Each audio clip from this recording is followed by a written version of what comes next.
Ladies and gentlemen, welcome back to the True Life podcast. I hope everybody is having a beautiful day. I hope that the sun is shining, the birds are singing, and the wind is at your back. I have with me an incredible show today with an incredible individual. We're going to get into some really fascinating topics on the edge of life and death and palliative care. Today, we are honored to welcome a guest whose life's work has navigated the mysterious and often misunderstood terrain of palliative care. Not just a physician, but a pioneer, someone who has spent over 4 decades at the front lines of modern medicine, reshaping how we understand the end of life. As a general internist, hospice, and palliative care specialist, he has witnessed firsthand the profound gap between curing and healing. And through his groundbreaking work, he has begun to close that gap. But Dr. Stewart's journey didn't stop at the bedside of his patients. He became the architect of advanced illness management at Sutter Health, leading the charge to bring compassionate care to those facing serious and terminal illness.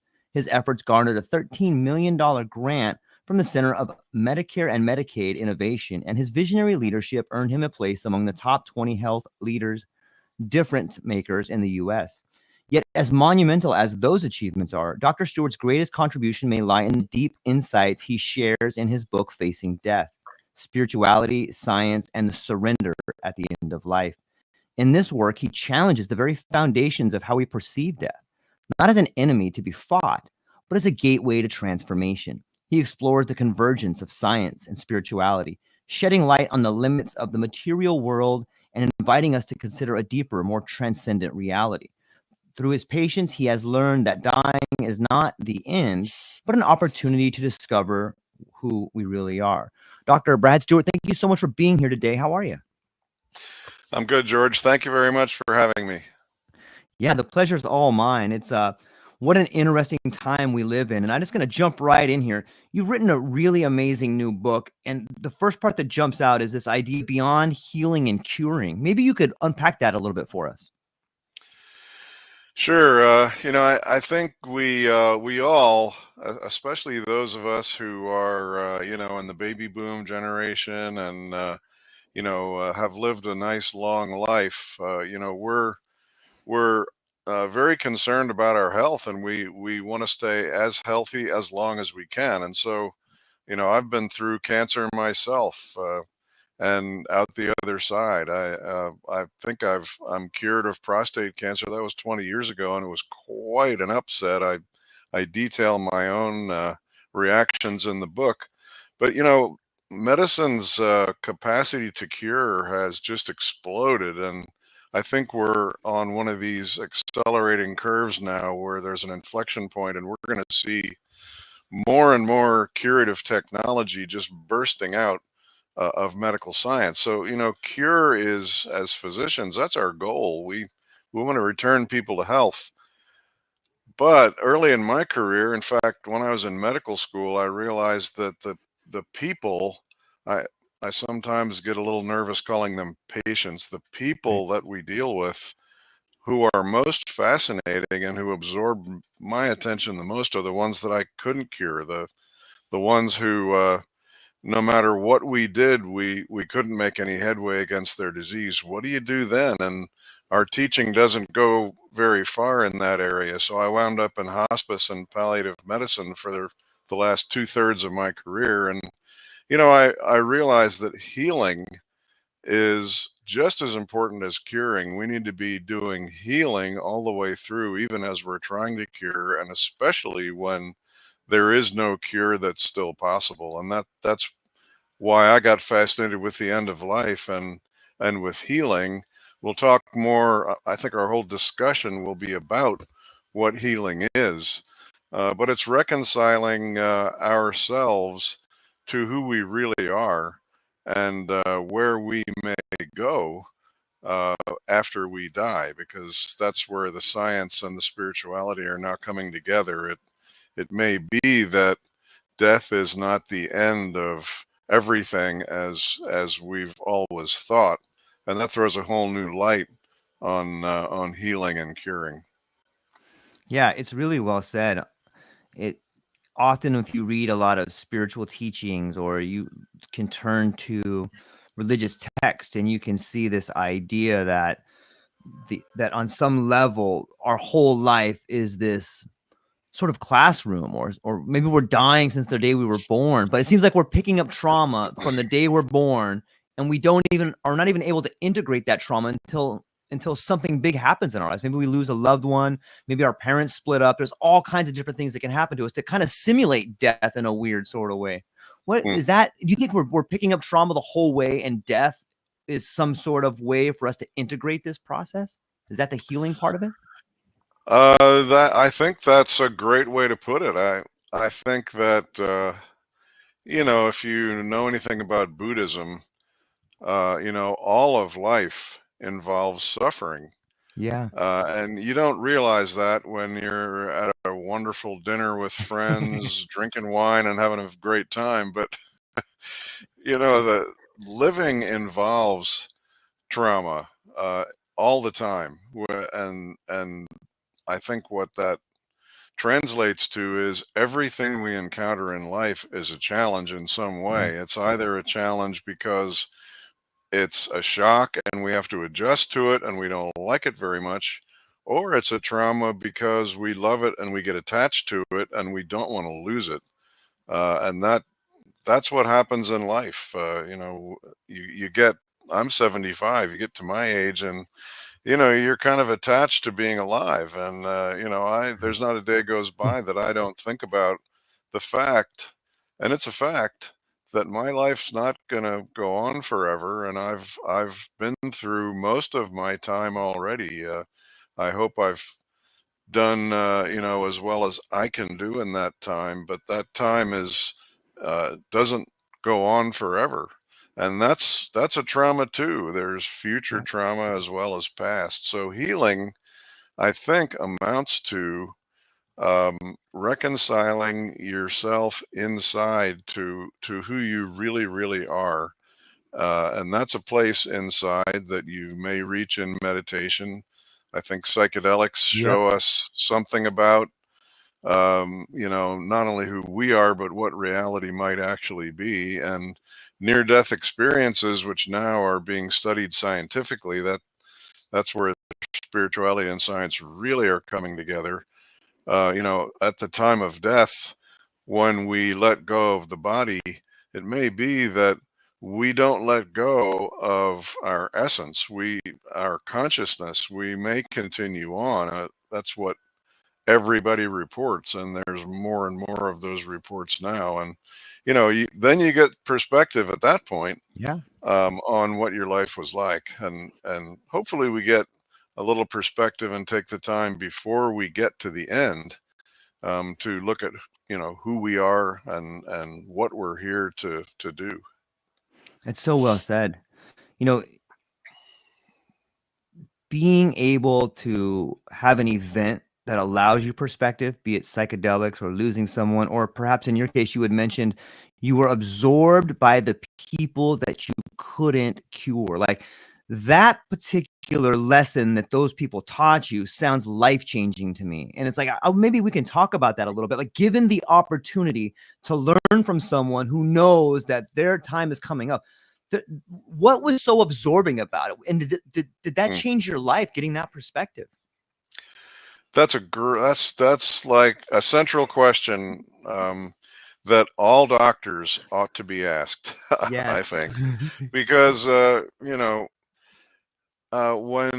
when I encountered, and it happened in my third year of medical school. It's really the first chapter in my book.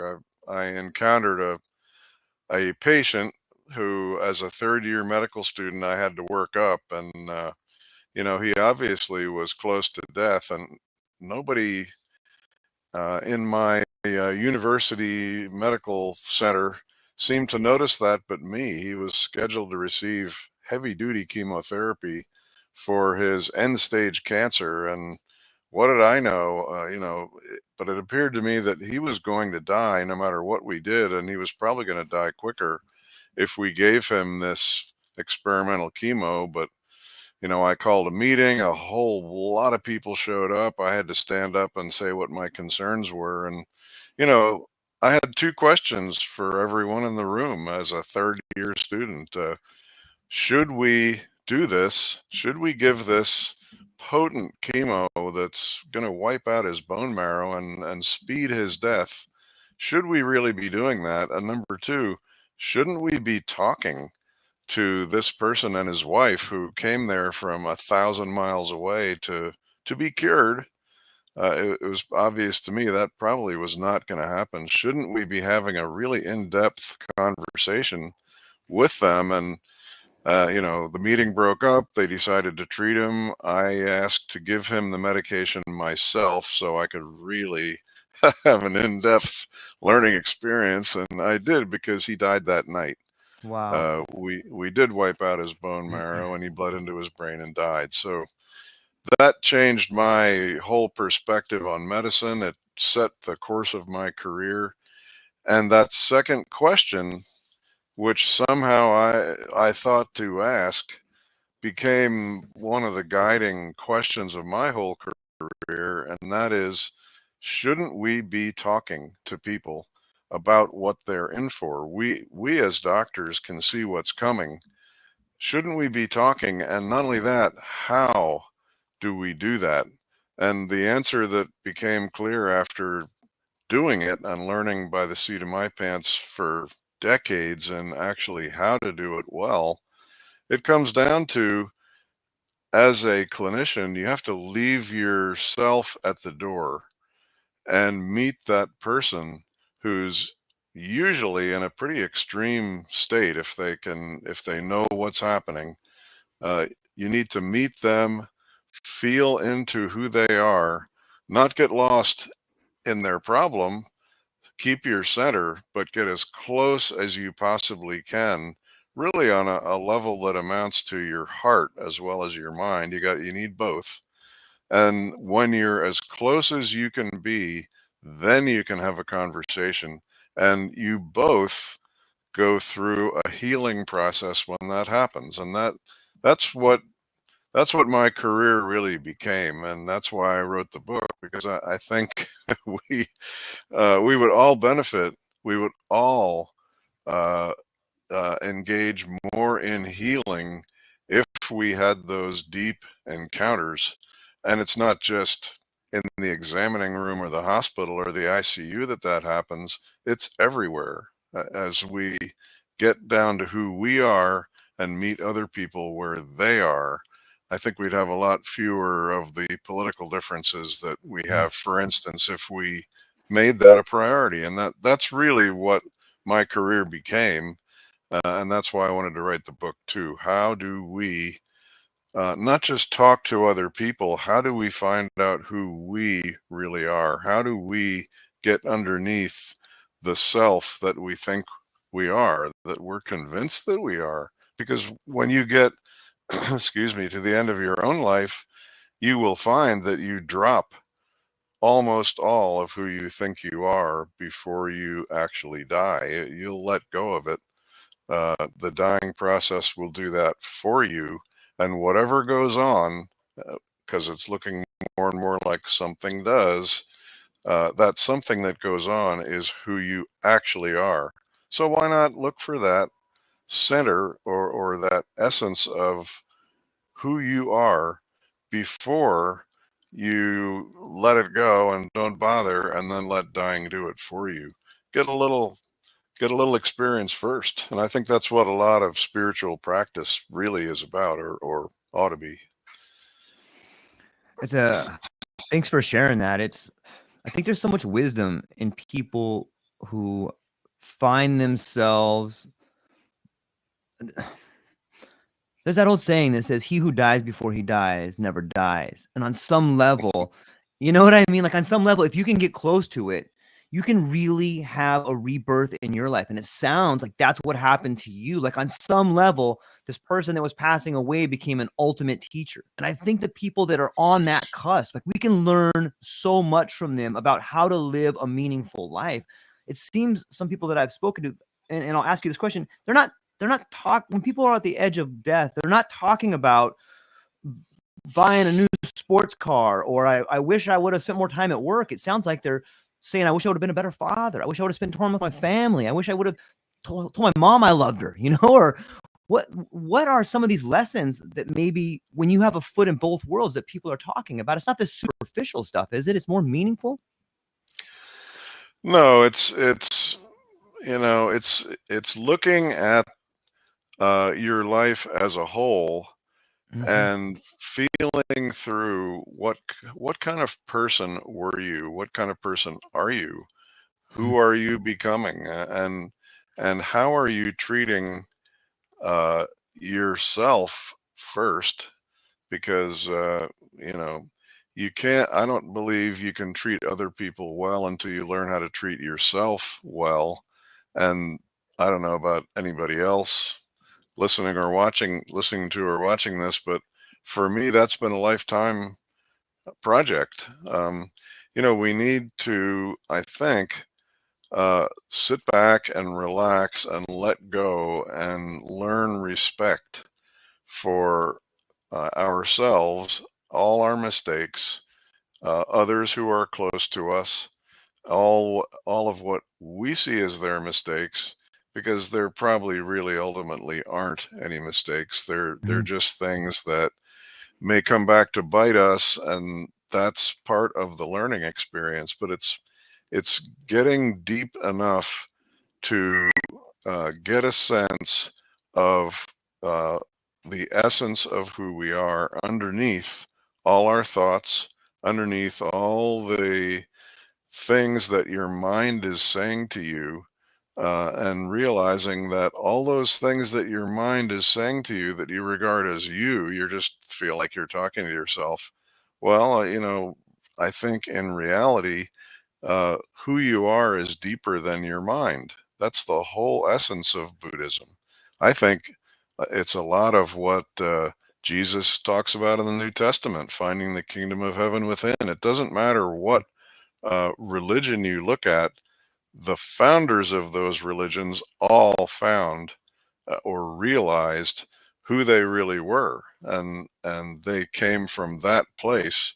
And that was what was so revolutionary about their teachings, because in this life we're convinced that we are what our mind says, and that we are the self that we've built over our lives in response to the trauma that you referred to and all the other things that have happened to us. We build a self in Yeah. response, and we're just convinced that we don't think about it. That's me. Well, no.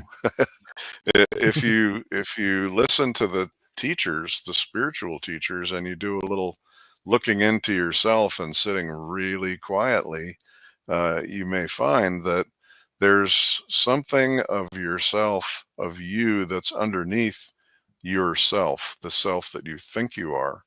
And if that's all you ever learn and experience, I think you've got the essence of all the major spiritual teachings, because I don't use the word God lightly, because that term has so much baggage attached to it. But if God lives anywhere or comes through anywhere, it's that place inside, where you really are connected, where creation comes through.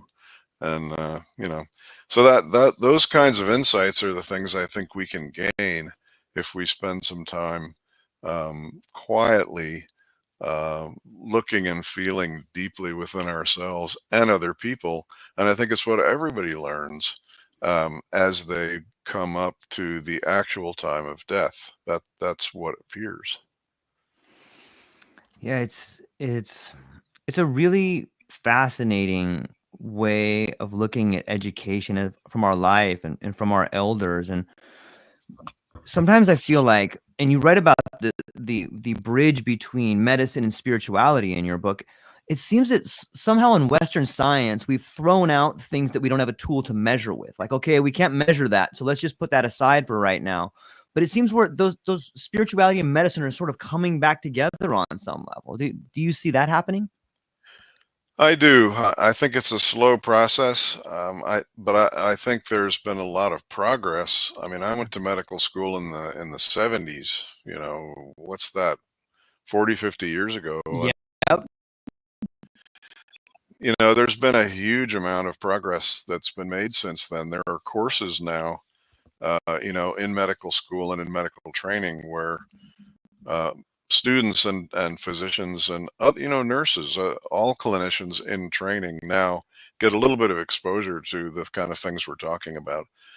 But it's when you get into practice and you're in the trenches and the battle lines are drawn and you're every day you work, you're in an environment where you're compelled to think in terms of, as a physician, it's like, okay, say you're in the emergency room and, a patient rolls in. I'm just thinking back, Yeah. and I tell a lot of stories in the book. A person rolls in who is in a state where you don't have time to stop and think about any of the things that we're talking about here. All you have time to do is react.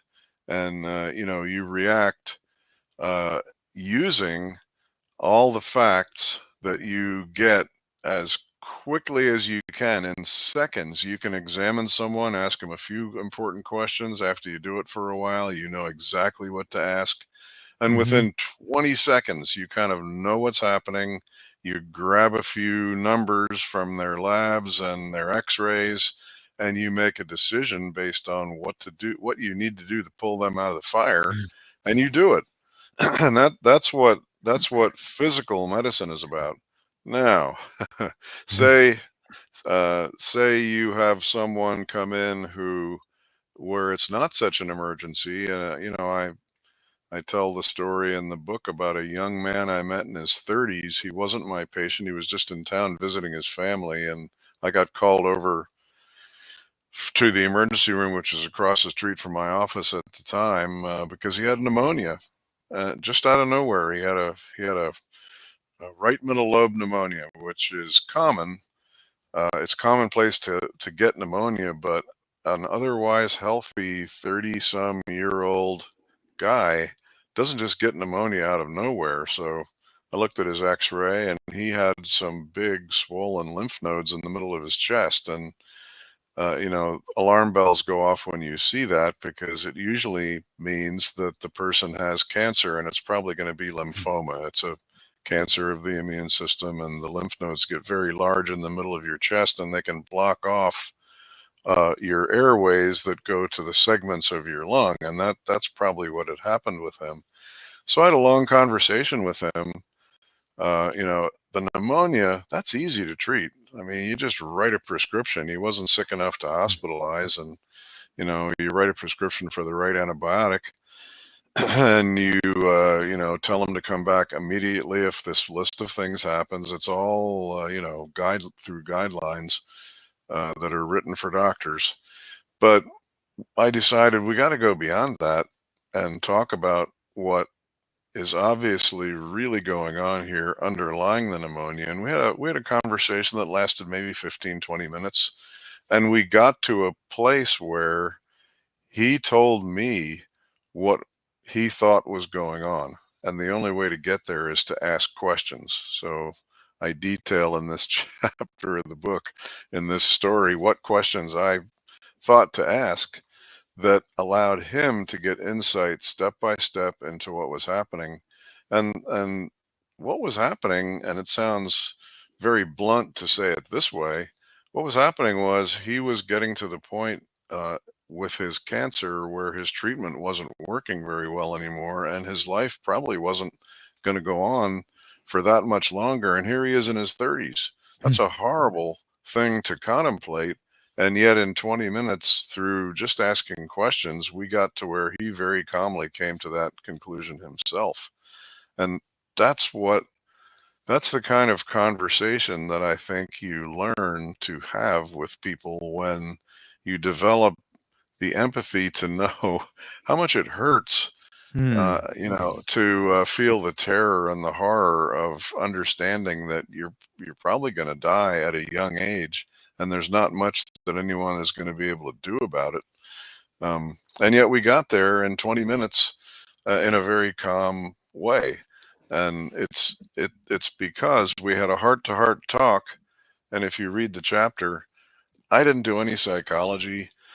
I didn't make any empathetic statements. I made a couple, but I wasn't a psychologist. I just was a doctor. I just asked him what he thought about various things, and it was very clinical and very commonplace conversation.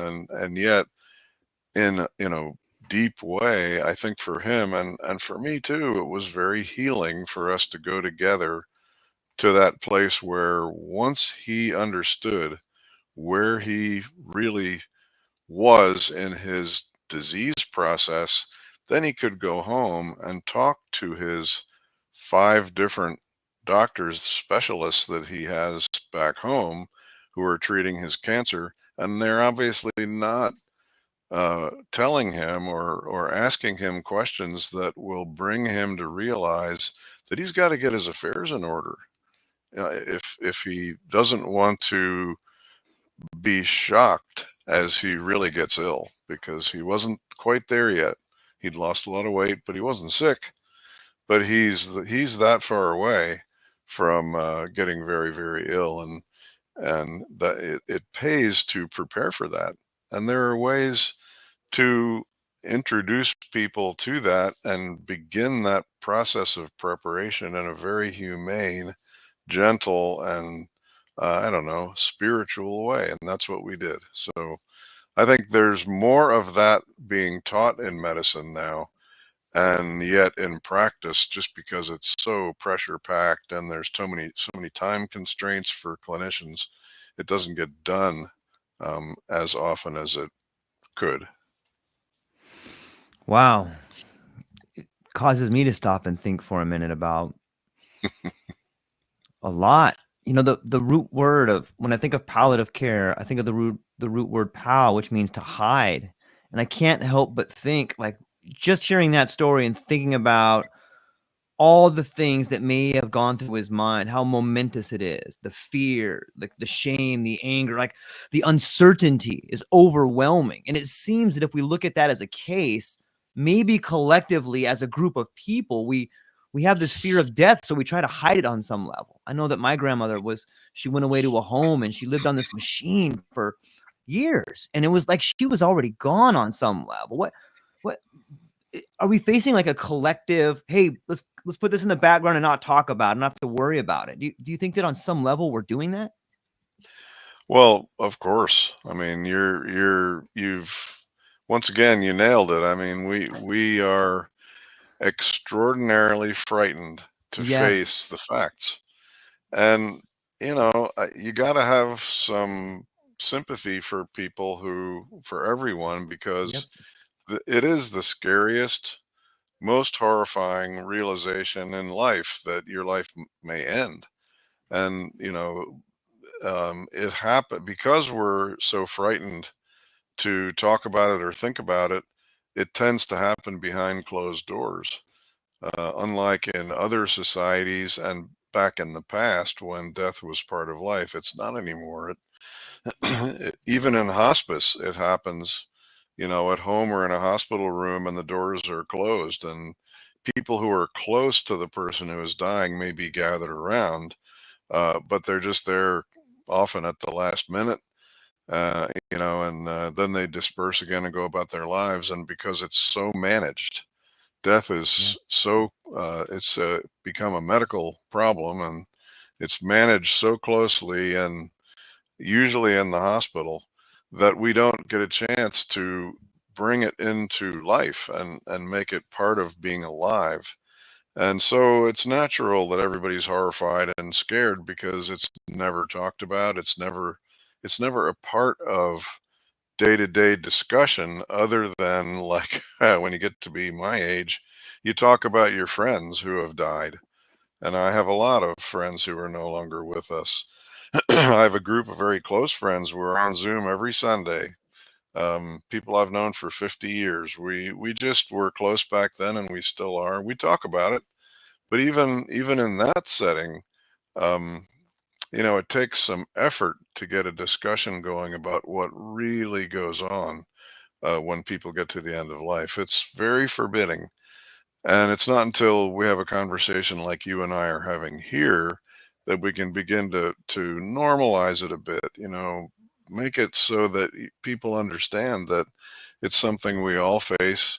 It's natural.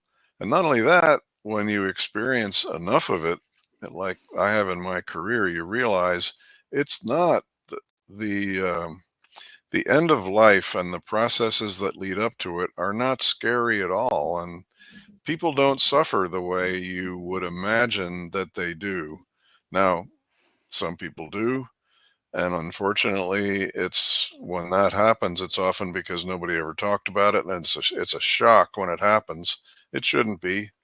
When it's handled in a more reasonable way, where you have some time to prepare and get used to the Yeah. idea and have time to adjust. It's a process of emotional and physical adjustment. It's not only not scary and horrible, we can manage the pain. We know how to do that. It's often a process where people really learn. And Yeah. commonly they'll say afterwards, or even during when it's going on, they'll say, I've never experienced anything like this. I would never have wished for this to happen, but this has been one of the most important experiences of my life. I've really learned and experienced things I never imagined. And that's before death. Now, what Yeah. happens after death that we're learning more and more? I mean, resuscitation and resuscitation science and critical care, we're so good at that now that we're bringing a lot of people back from cardiac arrest, and there's more and more near death experiences compared to what there used to be. Now we're hearing more and more of stories of what may well happen after we die. And talk about a learning experience. If you read enough of those accounts, just reading them, reading what people report they've experienced when they die and are brought back, what they experience as they have left their body and then return, um, that's healing in itself. In fact, it's really healing. I'd recommend that people look more at the recent data and the recent Yeah. reports. And there's more and more books now coming out. Since there was a flurry in the 1970s, there's more coming out now. Um, if you want to heal your fear of death, one good way to do it is to look into what we're discovering now about what people experience after they die, because we have more and more reliable reports about that now that we're actually studying it scientifically.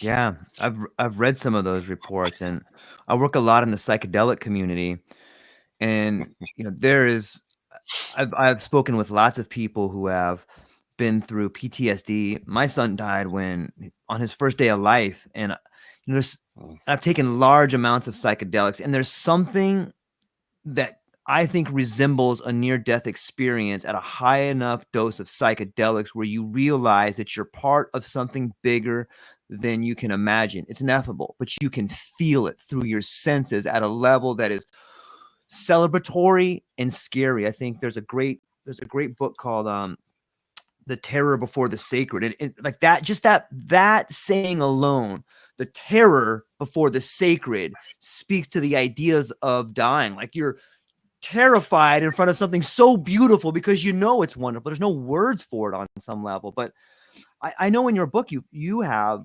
researched the idea of psychedelics and these near death experiences. And I'm wondering, can you speak to any cases that you know of where maybe people found themselves in palliative care and have used psychedelics or read some of these near death experiences and it helped them kind of ease their transition on some level?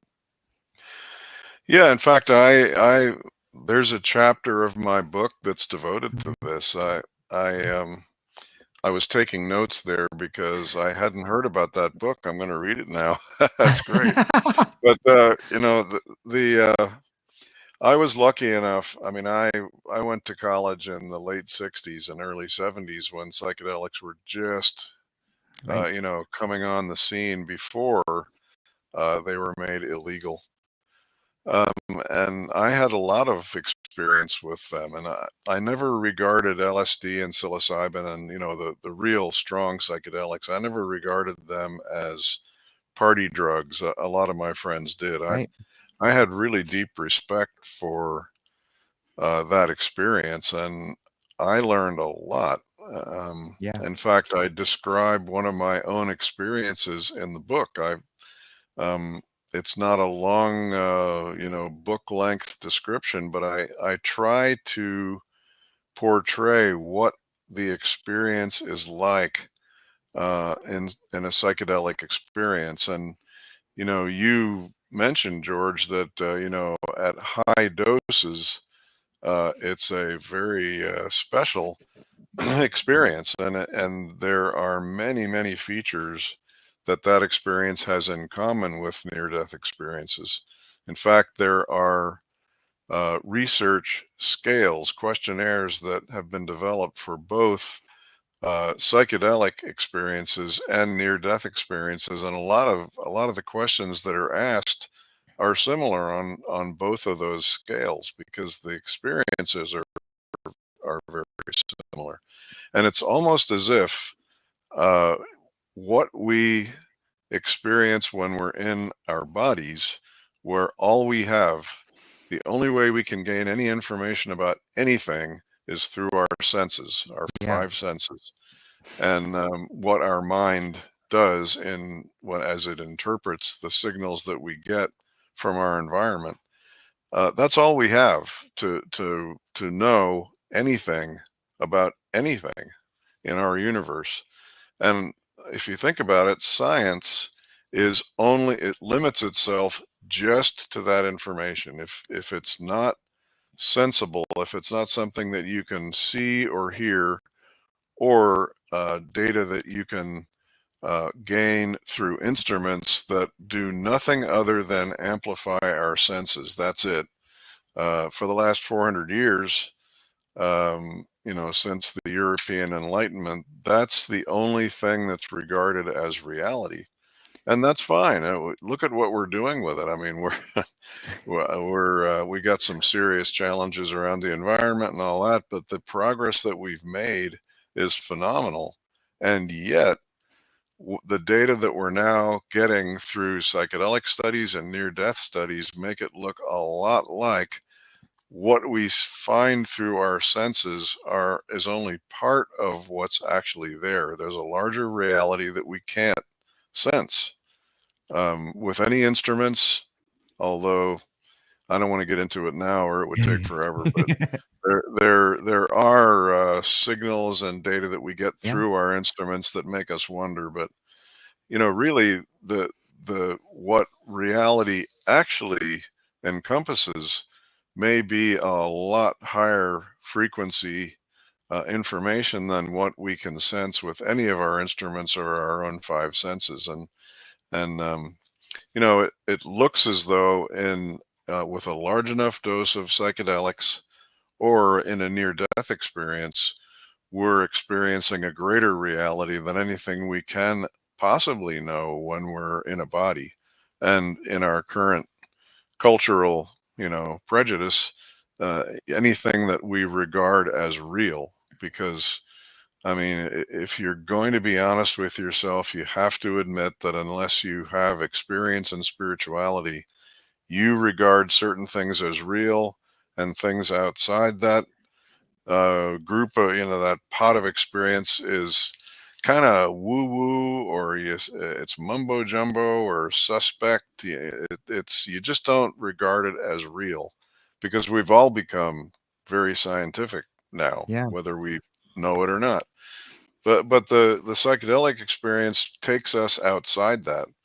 And one thing that near death experiences and psychedelic experience have in common is that people who come back from those will say, you know something, what I experienced there that I can't see now anymore, now that I'm back in my regular brain, what I experienced there was more real than anything I've experienced in my life so far Yeah. in my body. That almost everyone will say something like that. And it's, if you have experienced either of those things, you'll say the same thing because there's another level of reality that's at least as real and maybe more than what we experience as we're here in a body. So why are we here? Uh, Is there reincarnation? I don't know. There's pretty good evidence that there certainly could be, but we just don't know. The only windows we have on that world at this point that are subject to any kind of rigorous study are psychedelic experiences and near-death experiences. And what we're learning through those windows, I think, are that you look through that window and you can see that there's a whole lot more to um, reality than what we can see and accept while we're alive in a body. Yeah, it's well said. I get goosebumps hearing it and thinking about it. And it's interesting when sometimes science dismisses the psychedelic experience, but it's the most repeatable thing. You think scientists would love it. It's the most repeatable thing possible. Here's 10 dried grams. You will have an experience if you try it. It's a repeatable thing. And sometimes I wonder, I know it's not for everybody. And I realize that the long-term ramifications of people that may have different psychological issues or something like that, like there's real problems there. But on some level, it allows for a more meaningful life, and it gives you the courage to maybe face these things you're doing that are a problem. Like, I hate my job. I hate this relationship. Sometimes a near-death experience or a high dose will give you the courage to realize, like, look, I'm dying. I should start living. Do you think that maybe on some level, society doesn't want that? Like, hey, we don't need these people living. We need them going to these jobs and doing these things. Is that too far out there? Oh no, not at all. I think that's what I think that mindset that you're detailing there, namely that psychedelics are dangerous because they make us really look at the life that we have here, and what's accepted as what's acceptable isn't enough. There's more. Yep. And if you look back, if you went through the 60s, you'll remember that when LSD hit, Timothy Leary said, you know, Yep. turn on, tune in, drop out. Yep. And the dropout part scared a lot of Yep. people. And, I think that's why they were outlawed, because psychedelics were looked at as extraordinarily irresponsible, agents of irresponsibility. People were going to drop out, and a lot of people did. I mean, Yeah. face facts. Some of us went on and built careers and did what we did in our lives, inspired by that experience. Others did not, or even, did things that were destructive. But now, I mean, what's really interesting about the scientific study now of psychedelics is Roland Griffiths' work. He just died a year or two Wow. ago. Yep. Roland Griffiths was the pioneer in psychedelic research, not only back then, but now. And his was the first well done, rigorous study that showed that psychedelics administered under the right circumstances with people who knew what they were doing, in the right set of expectations and the right setting. Um, 40% of people who have terminal cancer have terrible anxiety related to it. He took a number of those people and others with cancer that weren't suffering from horrible anxiety, gave them psychedelics, and studied their reactions, not only when they took the drug, but afterwards, and for some length of time afterwards, and for some until they died. And what he found was that in about 80% of cases, people who were terrified at the fact that they had cancer and they were going to die, they could not deal with it emotionally. About 80% of those people lost their fear. And they said when they came back from and again, I write an example story in my book. People commonly will come down from the peak of the psychedelic experience while they're in the therapist's office, because therapists are present for these experiences when they're done in a managed setting. And after an hour or two or three, they'll start coming down, and they'll take off their headphones with the music, and they'll take off their eye shade or blindfold, and they'll say, "Okay, I get it. Thank you." And they've lost their fear because what they saw when they were there, Yeah. and this is the same for people who've gone through near-death experiences, what they saw revealed to them that there's nothing to be afraid of. Not only that, when you get beyond the body and you see what reality really is and who you really are, and come back thinking that was more real than what I experience when I'm in my body. What you experience is that the whole universe is entirely reasonable.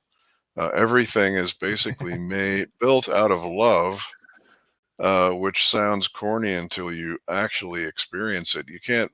Words don't Right. convey the reality of it. And they'll say, I'm totally safe. And I never realized that. No matter what happens to me, I'm completely safe. And 80% of people have that reaction. And most all people who come back from near death experiences who remember them, a lot of people don't, but the ones who do, almost all of them lose their fear of death. And in fact, they envy people who have Yeah. died because what they experienced on the other side was so much more fulfilling and real and loving and accepting and safe than being here in a body, which is not a safe experience if you once you get to go through both of those. Yeah, it's almost as if, and it's been written about in the literature for as long as you want to look back, is this idea of the divine. Or if you look, I'm a big fan of the medieval mystics, and one of the guests I normally have on Mm. my podcast is Dr. David Solomon, who's an expert in, like Julian of Norwich and Thomas Aquinas and all of these incredible mystics. And there's a great manuscript called The Cloud of Unknowing. And some of these medieval mystics are explaining this near-death experience through the light or the lens of divinity. And there's almost a conversation happening there. And the way you explain people coming back and being like, oh, wow, I see what's happening. It's almost as if you get to have communion with there's something bigger than that.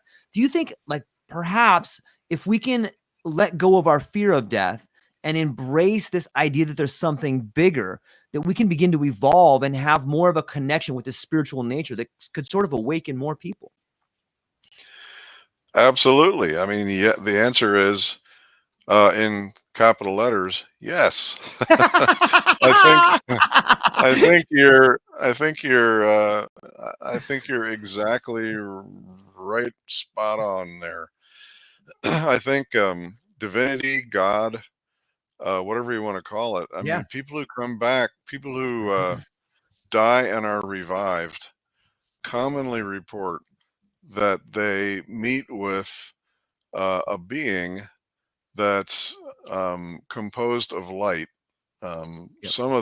Some of the entities that they meet look like they're still in bodies, but that differs from person to person. And I think it amounts to how you're conditioned to see things in people. But most people report that they meet a being who is all powerful, all knowing, and many report as they come into contact and enter into a connection with that being that suddenly they know what that being knows. They know Yeah. everything. Now, anybody who's ever taken psychedelics understands that when you come back down from that experience, you forget 90% of what you realized when you were there. Yeah. It's very frustrating, Yeah. very, very frustrating. And that's just the way what happens with brains. But I think divinity or God, our concept of God that has come to us through religion, stems directly from experiences that visionaries had, either when they were under the influence of maybe a psychedelic substance back then, or just had that experience spontaneously. Some people, in fact, some of the ancient mystics are known to have had epilepsy.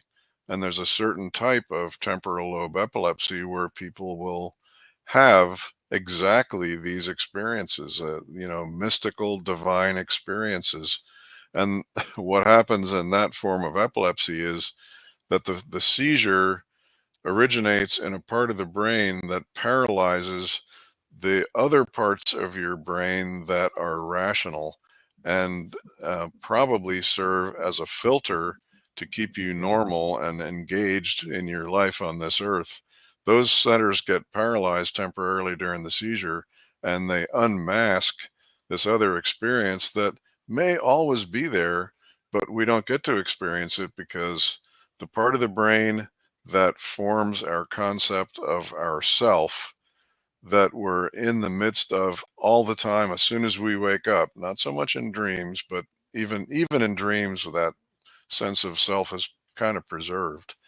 If that sense of self is paralyzed, which is one thing psychedelics do, and certain kinds of seizures, we may be seeing and sensing and knowing a reality that's there all the time, and it's just masked or filtered out by that part of the brain that evolved to make sure we succeed on this earth. It's a very practical part of the brain, and it's very domineering. You can't experience anything but that sense of yourself and who you are while you're awake, because if we hadn't evolved that way, we wouldn't have survived.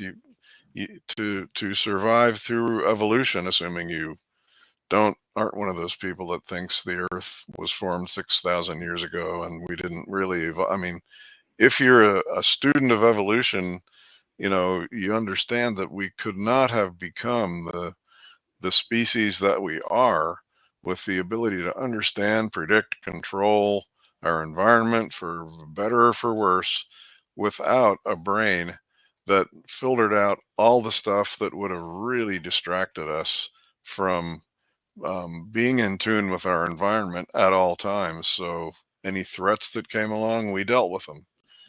That part of the brain, what I think we don't realize most of the time, 99.9% of the time, is that part of the brain that is ruling our consciousness is a filter, and Yeah. it's filtering out the rest of reality, which is a greater reality than we can know as long as we're in that mental space that part of the brain produces. And we think that's us.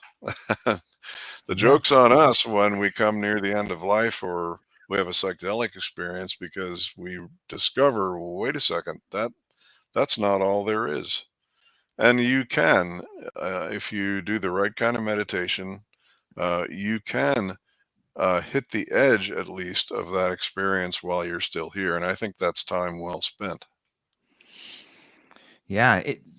Is that part of the reason why you wrote the book? Was there like a sense of responsibility to tell people about what you've been part of and the things you've noticed? Honestly, the reason I wrote the book, I wanted, ever since that third year in medical school, Yeah. almost 50 years ago, I wanted to write a book, but it's a good thing I didn't because the book that I would have written back then would have been a very angry, upset piece of work. I was so upset at Yeah. how we treated people who were seriously ill. I got very disillusioned in medical school about our lack of communication. We lacked so many things in medicine, and honestly, in many ways, we still do. That really made me angry. I didn't write about that, which was good. I wound up writing a lot of papers and other more academic stuff. But when I got to where I was retired from that work, I thought to myself, okay, it's time to write that book I always wanted to write. And why do I want to write it? I spent a while thinking about it. And to answer your question, the reason why I wound up writing it was I came to understand that there was something about dying, about the end of life, where I could work with people and I knew that all the time, no matter what, they were okay and they were going to be okay. I just, at some level, I just knew that. And that's a handy feeling to have inside when you're working with somebody who's like in horrible pain or horrible fear or both. Um, because, you know, I always, when I would teach hospice staff, I would say, you always have to remember that courage is contagious, Oh, I meaning love it. Yep. that if you understand that people are always safe, no matter how tormented they feel they are, they are always safe and they're always going to be okay no matter what happens. And in hospice, believe me, I mean, you're in somebody's home and it's chaos and screaming, and there are some unbelievably difficult circumstances. And if you can always know somewhere in deep inside that, hey, you know what, everyone's going to be okay, all you have to do is feel that and become aware of it, and everyone else calms down, because you don't have to say a word, and you do not want to lecture people or say anything about this, because as soon as you put words to it, it takes the power of it away. You just want to be it. And if you can be it, it looks like courage, and it is a certain form of courage if you know everything is going to be okay. And people get that you're feeling that without your saying anything about it, and they begin to catch that kind of courage themselves. And pretty soon you're having a nice conversation instead of a screaming match, and things calm down.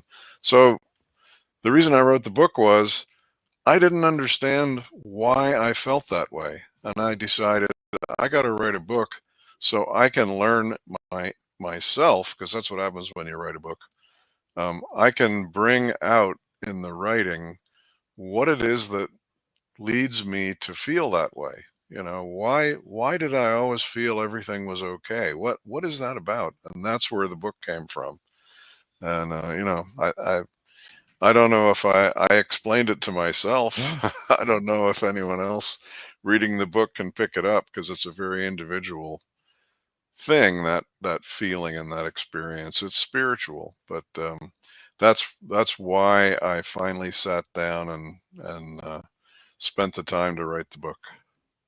I'm glad you did, and thank you for explaining that on some level. And when I hear you explain it, it almost sounds like an invitation to a rite of passage or an invitation to a ritual on some level. Like when we look to the different traditions, we see that the rituals or the rite of passage from some, like an elder passing down wisdom to someone. And you realize that this person who is on the edge of another world has wisdom that a younger generation hasn't even thought of yet. And on some Right. level, I'm hopeful that we can see a return to that. And I think your book is an invitation to that on some level. Like, wouldn't that bridge the gap between this sort of divide we have where we send our elders to a home and our kids to school and then this person goes and works? What if we had the elders giving this gift of wisdom through a ceremony, like this gift to give through a rite of passage? I think that could be a real big bridge. Do you have any hope for that? Yeah, I think that's starting to happen. Me too. One thing that has distressed me a little bit is like the baby boomers, my generation. I'm in the vanguard of the baby boomers. Yep. you know, People born right after World War II, and for a few years after that, it's the biggest cohort, the biggest population group in American history is baby boomers. It's a huge group of people, and we baby boomers are now beginning to die. This generation is entering a period of what ought to be preparation for the end of life. Does Yes. anybody talk about that? No. Nope. I mean, I don't hear it widely discussed. It comes up, but it doesn't come up in those terms. It doesn't come up in the way that I think it ought to, which is, the largest population group in American history is about to die. Let's give that a little airtime. What does that mean? I mean, and one thing I think it does mean, and I think this actually is happening, is we're a knowledge culture for sure. I mean, scientific knowledge and lots of other kinds of knowledge are kind of dominate our culture. But we're starting, I hope, I hope, to graduate a little toward being a wisdom culture where some of the experience and thought and wisdom that's been developed by people who are now in that age group that's about to depart, some of that wisdom could be imparted, and I think it is by some of us, or we're trying to impart it to others, because you don't want to just, you know, you can't take it with you, but you don't want to just throw it on the funeral pyre and burn it. I mean, why not talk about it? And Yeah. that is, I didn't think about that actually when I was writing the book. I didn't intend to do that, but the book certainly could be part of that movement, to impart Yes. some of the things that we've learned so that people can read them and just think about them. Uh, to be honest, I don't think my book is for everybody. I have a lot of people who have read it and they'll say, I found this book really difficult. I have others, others, one of them happens to be a maternity nurse she's retired now, but she's delivered thousands of babies, and she read it cover to cover in a couple of days and said, I felt like I was meditating the whole time I read this book. And it was easy for her.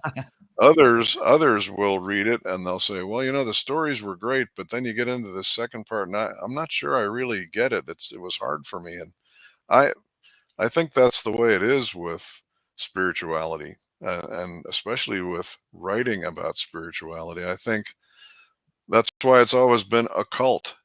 Yeah. The true spiritual message has always been regarded as occult, meaning it's hidden. It's hidden in the words. It's in there somewhere, but Yeah. God knows how you're ever going to understand it. And I think it really depends on who's reading, the attention they devote to it, and the spirit that they bring to it as they're reading it. I just think it really varies from person to person, which is great. That's the way it is. Yeah. We're coming up on an hour. Did you need to take a soft break for a moment and then we can get back at it, or? I'm fine. Okay, good. I've got a cup of coffee here, and Okay. I'm doing great.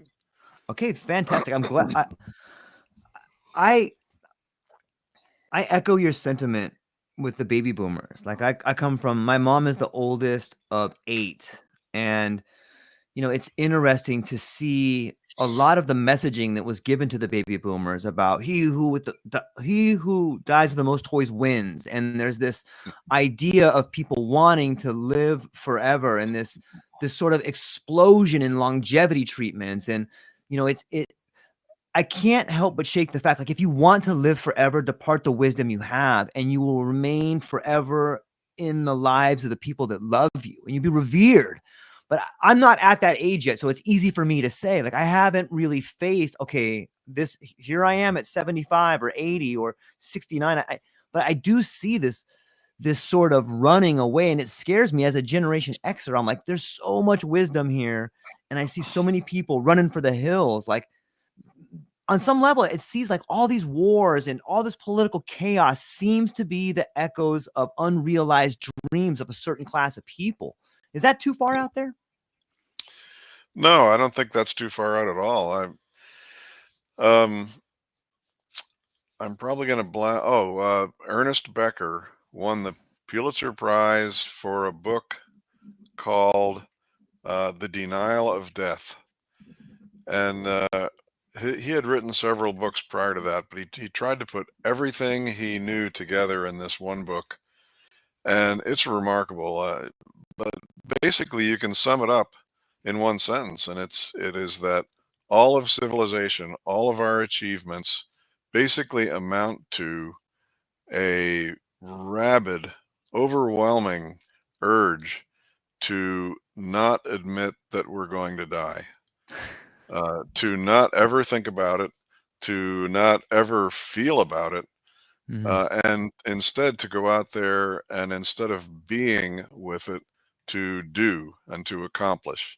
And everything we've accomplished is in response to that mortal terror that we feel when we kind of slow down and realize, hey, wait a second, this isn't going to go on forever. What am I doing here? Yeah.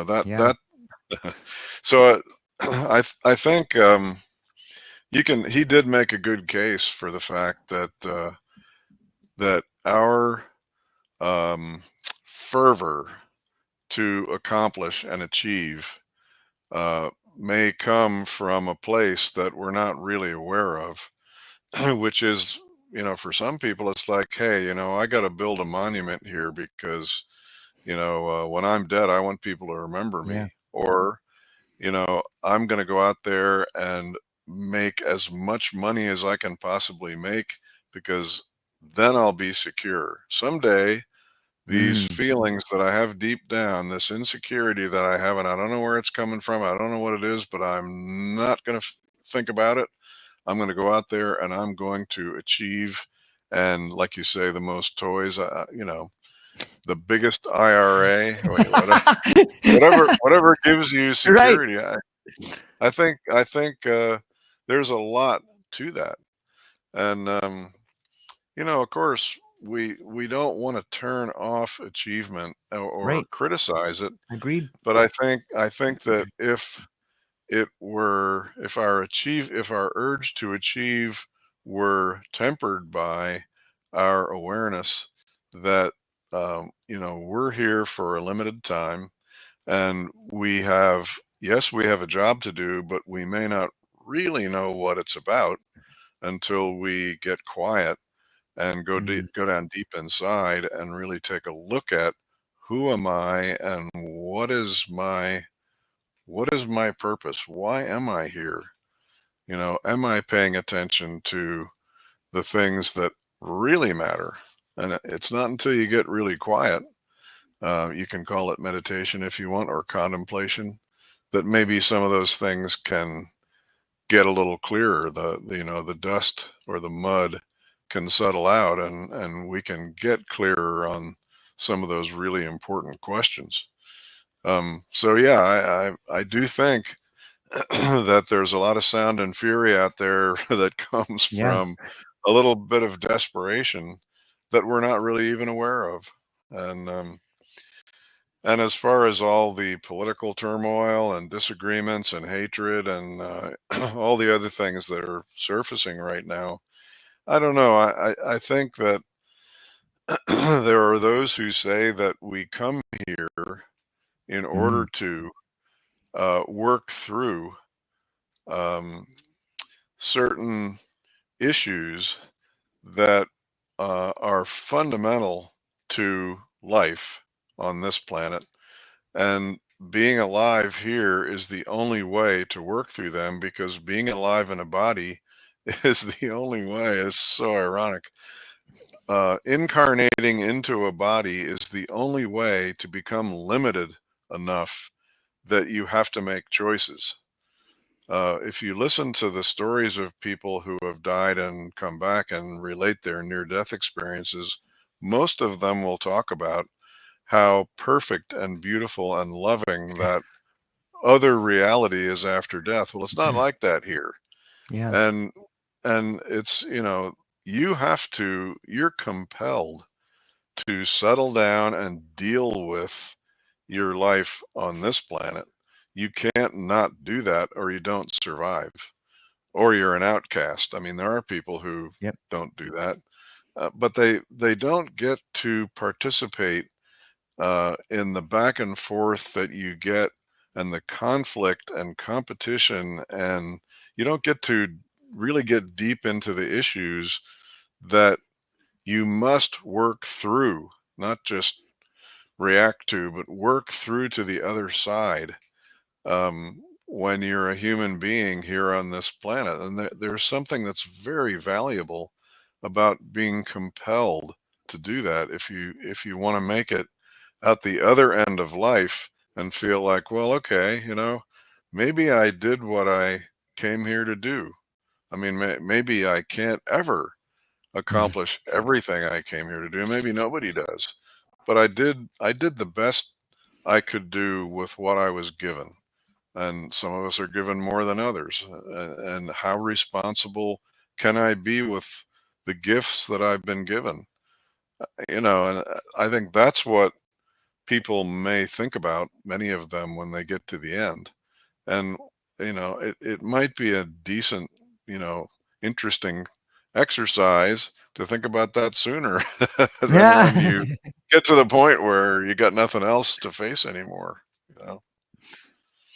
Yeah, it's that's fascinating because I was just the idea of surrender was on the tip of my tongue and how Mm. we can take this idea of surrender and apply it to our lives. But I think you covered that right there very well. Like realizing you're here for a limited time and you have this much left, or but isn't it a wonderful gift if you can understand the idea of surrender? Sometimes Well, I'm going to, you're gonna wave that white flag and run away like a child, or you're gonna fight, but maybe well, surrender means something different. let me talk about a deeper Please. aspect of surrender here for a second. I think there's when you, I mean, if you choose to engage in meditation, um, which I tried to do for much of my life and failed. I've got the kind of mind where it's very hard to turn it off.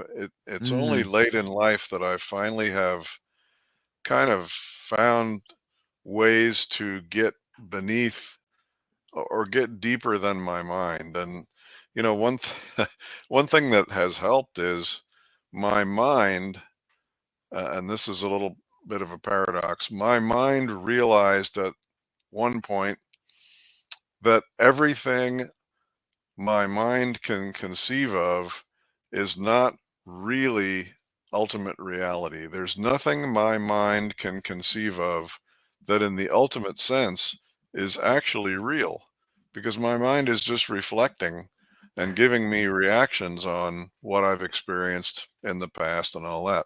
And if you sit for some length of time and just allow whatever thoughts come into your mind to be there, and don't fight them, don't try to push them away, don't think to yourself, oh man, I'm thinking again, oh geez, how can I shut how can I shut this off? I mean, you just allow whatever thoughts are there to be in your awareness, because your awareness can only hold one thought at a time. That's how it works. You just look at it and observe it, like Vipassana meditation teaches you how to do. But then you go beyond that and you say, okay, this is not real. This thought that I have, no matter how profound or how full of truth, or how full of whatever fear, doesn't matter. This is not it. And it's kind of akin to, there's a form of yoga called, I think, neti neti or jnana yoga, where it's translated as not this, not that. In other mm. words, whatever it is, that isn't it. Whatever it is you're looking at or thinking of, that's not it. And you just follow that discipline until your mind finally says, all right, well, if none of this stuff is real, I'm just going to go ahead and stop for a while.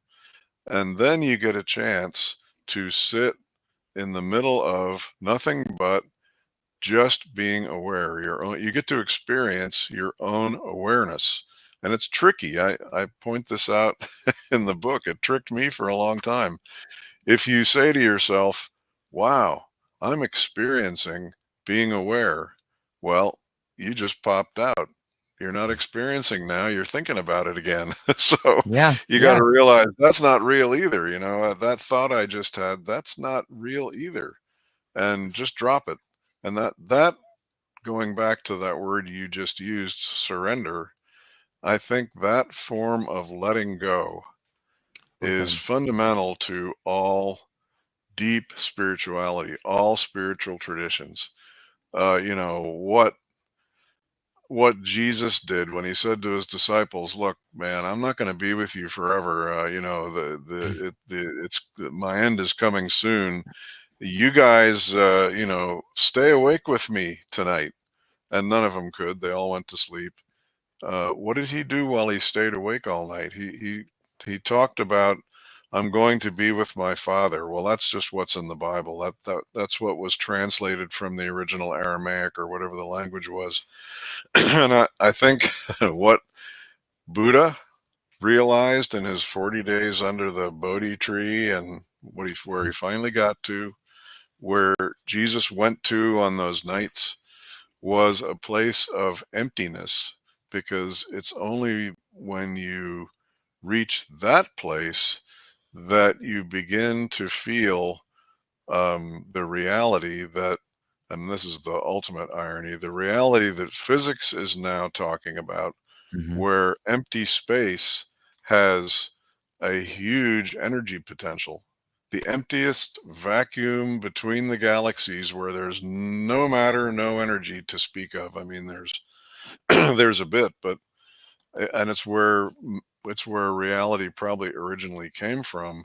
There's virtual particles popping into existence and back out of existence all the time, and there's an actually very uh, powerful energy density in a complete vacuum. That's that's the process of creation. Uh, Even physics now is is telling Yeah. us that where there is nothing, there is something always. There are things popping into existence, and then there are particles of matter and antimatter popping into existence and then re-annihilating each other. And this is happening no matter where you are. It's always going on. And when you're empty, when you're in an empty place and your mind finally stops, in the book, I on purpose listed a lot of different instances where my mind stopped. And it was only when my mind stopped that I hit a place where I realized, wait a second, when my mind stops, I begin to know who I really am.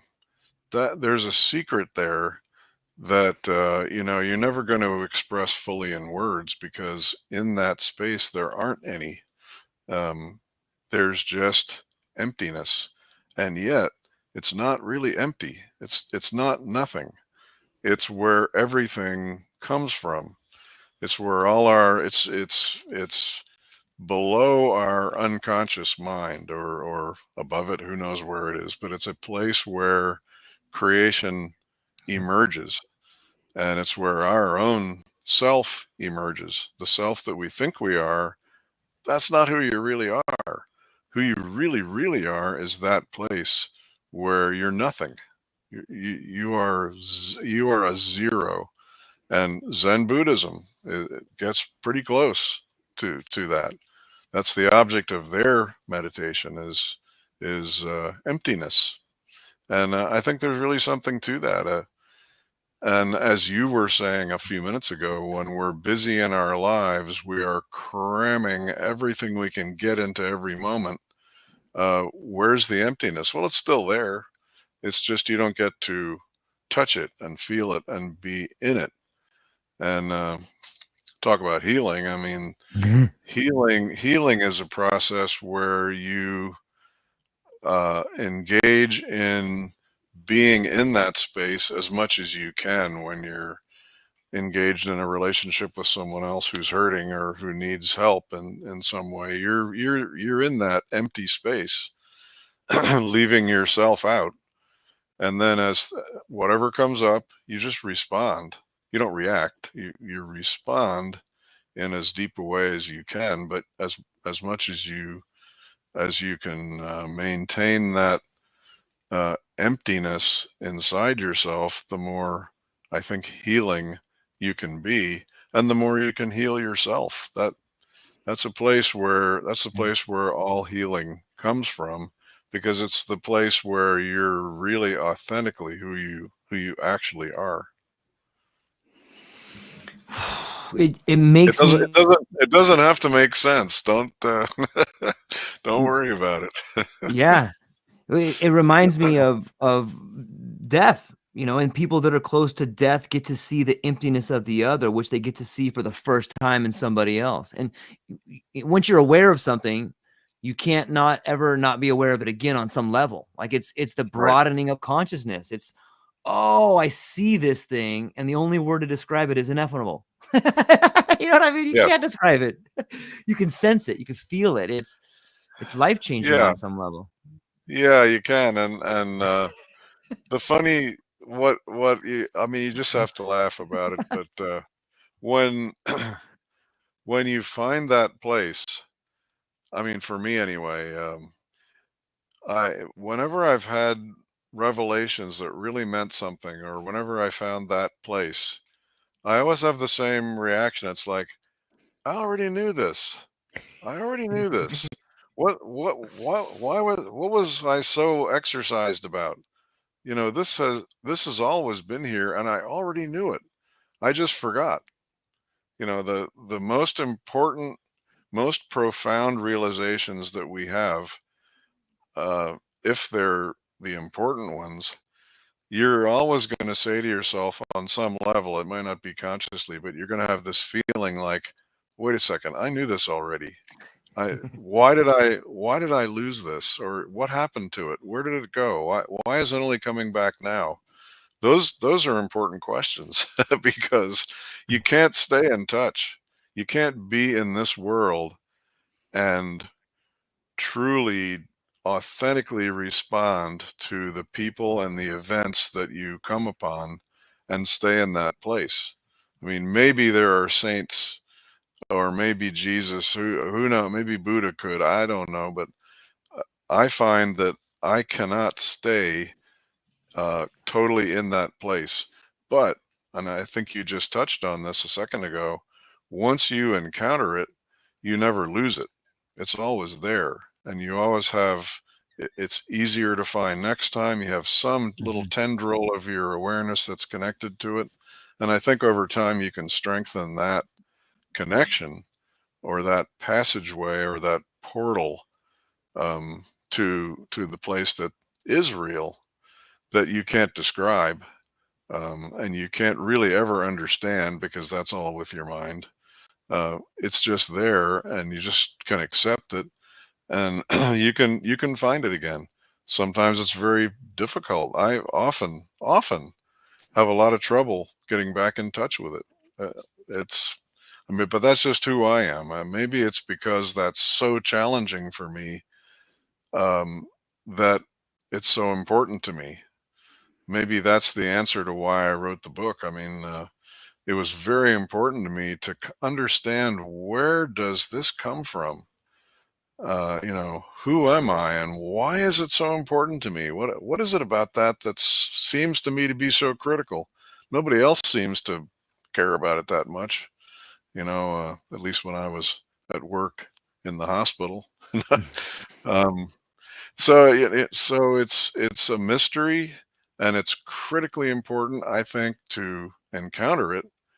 But it's also one of the hardest things to do when you're here in a body on this planet, to do. And maybe that's part of what's behind the importance of coming here. That it's such a challenge. If you can crack this nut, you're really onto something in this life, I think. Yeah. Yeah. It's slippery. You catch glimpses of it. And I think you mentioned earlier that your book's not for everybody, but it is for the people. Maybe your book becomes a moment of clarity for someone like the nurse that was delivering babies. You know what I mean? Like, our stories serve as that tendril to connect us to those spots for others. Like, I can't help but shake the idea of the non-local consciousness, or the connection that happens through stories like this.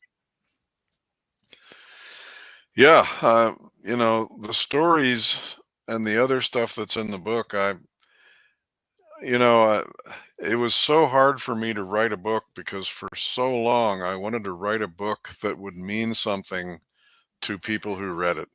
And that kept me from ever writing a book. I finally had to get to the place where, and I published it with a small publisher, and we had sort of a support group of fellow authors who were all writing books with this publisher, and we would get together online and on Zoom every month or so and talk about the problems that we were having in writing our books. And somebody said at one point, one of the exercises you do when you write a book is it's helpful to ask yourself, who is my ideal reader? And if you can really get very specific about who that ideal reader is, and for many people, it's like a particular person they have in their mind. It might not be a real person, but particular age, particular profession, blah, blah, blah, somebody very specific. And then they write for that person. And that's how many authors write really good books. They know who their readers are. Somebody said one day, well, maybe your ideal reader is yourself at an earlier age. Mm. And a light bulb went on in my head when I heard that, because I said to myself, damn, this is like my book needs to be for that confused kid that I was when I was in medical school, when things just blew up for me. And I again, it's chapter 1 in the book, where I really was confused and disillusioned and upset. That's who I'll write the book for. So who knows, if maybe time doesn't exist as we know it, and maybe this book, maybe in some sense that'll give comfort to me when I was back there and looking Yeah. back. And there's a story or two in the book about other things that happened to me in my training. Who knows? Maybe back then I was receiving what I wrote later in my life in the book. You can't ever know if that's true or not, but I can see where, maybe there's a kind of a cycle here that Yeah. I wasn't aware of at all at that time. It's mind blowing to think about. It was necessary. All of it was all Yep. necessary. Yeah. I can't. Just a few moments ago, you said I had to laugh, and you have a wonderful laugh, and I'm curious, what role does a sense of humor have as you approach the end of life, or when you see people in palliative care? How do you see the role of a sense of humor? George, another really good. That's a great question, because I've often, um, I don't know about, certainly not in every case, but because there are some cases where things are really dire and laughing would be really out of line. But in most of the cases where I've been in very tense family meetings, where big decisions had to be made about taking somebody off a ventilator, or momentous decisions that are going to affect people for the rest of their lives.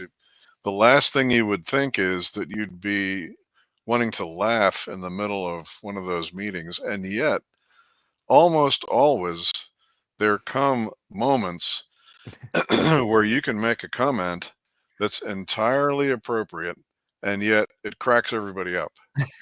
And it actually, I have a couple little sayings that I keep to myself, but one of them is, one of our, as human beings, one of our ultimate spiritual tasks is to crack each other up. Because I think having a sense of humor, maybe it's cosmic humor, I don't know, like, Yeah. to be able to laugh at the right moment about a very serious situation, not only is really appropriate, it kind of makes things whole. Um, that there is no situation, or very few anyway, that are so heavy and so critical that you can't introduce a comment that is unexpected. I mean, that's what a lot of laughter comes from, something that happens that just came out of left field that nobody ever expected. And it's so out there that it's funny, and yet it makes sense. I mean, and I can't even think of an example right now, but it's just happened so often that I think a sense of humor is essential, because maybe it's part of that Yeah. contagious courage we were talking about. If you can Yeah. say something that's funny or enough that's just out of line enough or inappropriate enough or out of left field enough to crack somebody up, um, that means that you are engaged in the situation in a way that's human, and that's you got your feet on the ground, and you're making sense of something that, I mean, so many of these situations that you meet in the, say, in the hospital, where things are, you got to make there is no good answer. You just, you got to pick the least bad Yeah. way to go. um, those situations are so human that it's often really appropriate to round everything out by, just having a laugh about it, because in a cosmic sense, it's funny. I mean, Yeah. it may sound weird, but the situation that we're in on this planet in these bodies is hilarious in a sense. It's hilarious, and it's, if you take it so seriously that you can't laugh, then you've only got one side of yourself involved. So yeah, I think a sense of humor is critical. One of my favorite philosophers that I always go back and listen to is Alan Watts, and I'm reminded of this Oh, segment where he where he talks about I forgot who he was quoting or what it was, but it was something along the lines of, once you reach enlightenment, all that's left to do is to have a good laugh. It's just like this great joke. It just puts everything in perspective on some level. And Dr. Stewart, I feel like we just scratched the surface here. I hope we can come back and have more of these conversations. And I have a lot of ideas that I would like to talk to you about off the air for a moment, and do hang on briefly afterwards.